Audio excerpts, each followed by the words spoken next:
Hey guys, Jacob with Jacob Comics. Alright, we have a really fun episode. We're going to be reviewing Venom 14, another ongoing dark web tie-in. Now, before we get dived into that, I do want to let you guys know about the 600 subscriber giveaway. We'll be giving this book away. It's a Marvel #1 variant. All you have to do is like the video, comment down below, and be subscribed to the channel. Alright guys, let's go ahead and get dived into Venom 14. And check this cover out. This cover is super awesome. Another Spider-Man versus Venom cover. I feel like you can't go wrong with that. Now, as always, we're going to be going heavy into spoilers, so if you don't want to be spoiled for Venom 14, that's your warning. Next, we always shout out the creative team, because without the creative team, we wouldn't have a comic book, right guys? So first we have the writer is Al Ewing. The pencils are done by Brian Hitch. Inks by Andrew Curry. Colors by Alex Sinclair. And letters by VC's Clayton Cowles, with the cover by Brian Hitch and Alex Sinclair.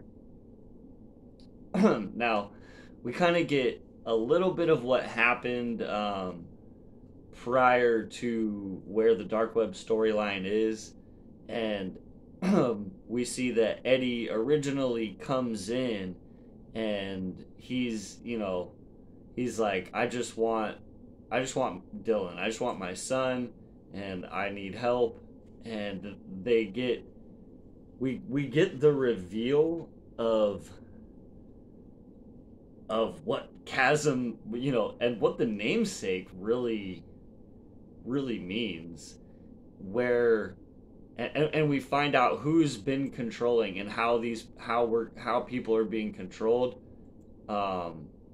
Chasm, because he has a chasm in his mind, is able to take what memories from a person that he wants and leave them with whatever memories that he wants them to be left with. So he comes up and he's the one that steals all of Eddie's memories that make him who he is, and leave him with only the memories that will make him pliable and usable by them, right? And then we continue into the story here, where we see what they really wanted Venom for. And it's all actually expositioned by Hallow's Eve. The writing's really good on it. And kind of interestingly enough, guys,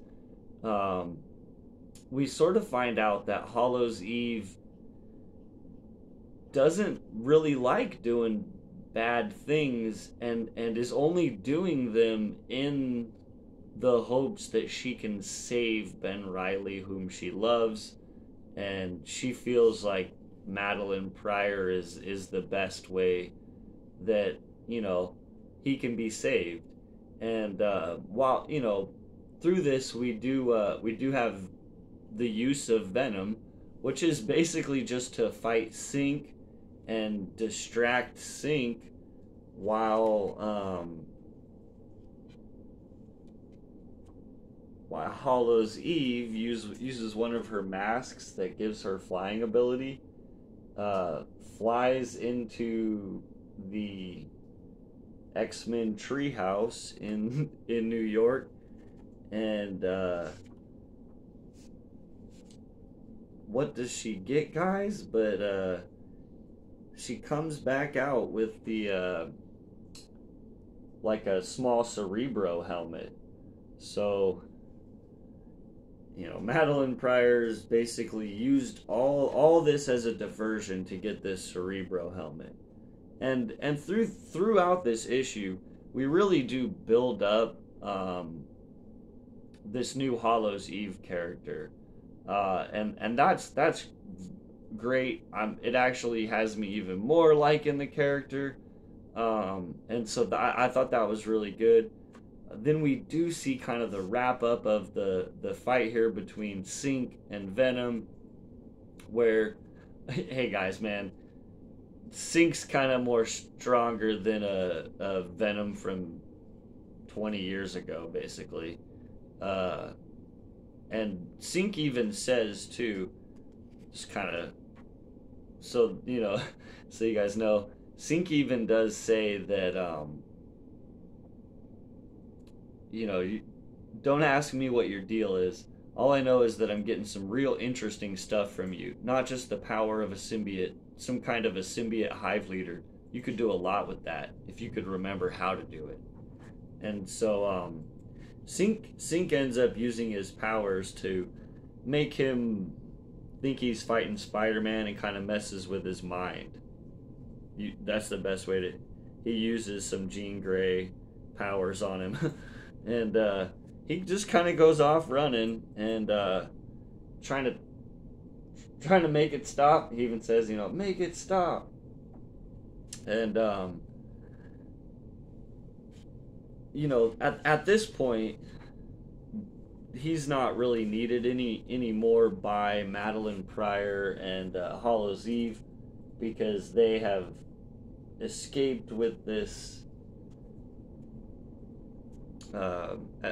As I said, what is it? The Cerebro drive, basically. So they've escaped with the Cerebro drive, and they're just like, well, whatever, just whatever's left of him.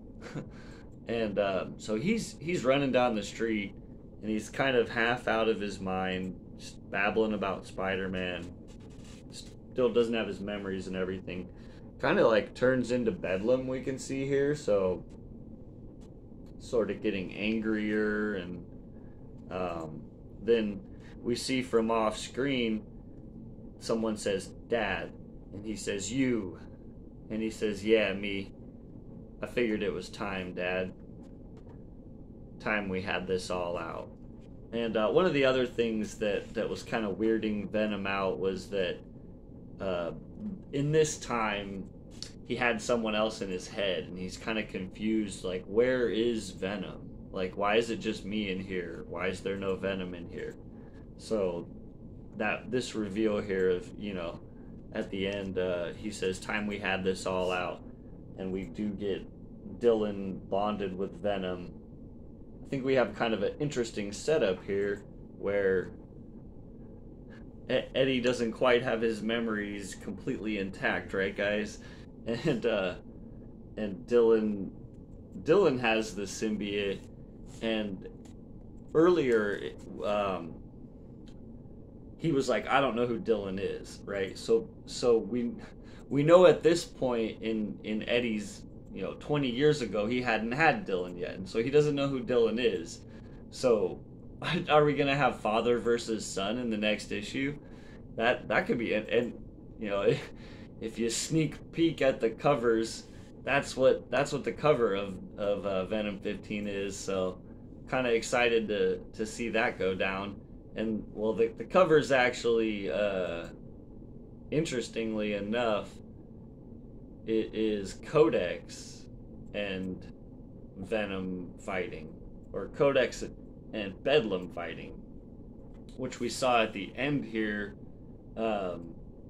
Venom, or Eddie Brock, I should say, is kind of in his Bedlam form. So does that mean Eddie, or excuse me, because I've been waiting for this for a while, does that mean that Dylan is actually in the next issue going to take Codex form? Are we gonna see it happen?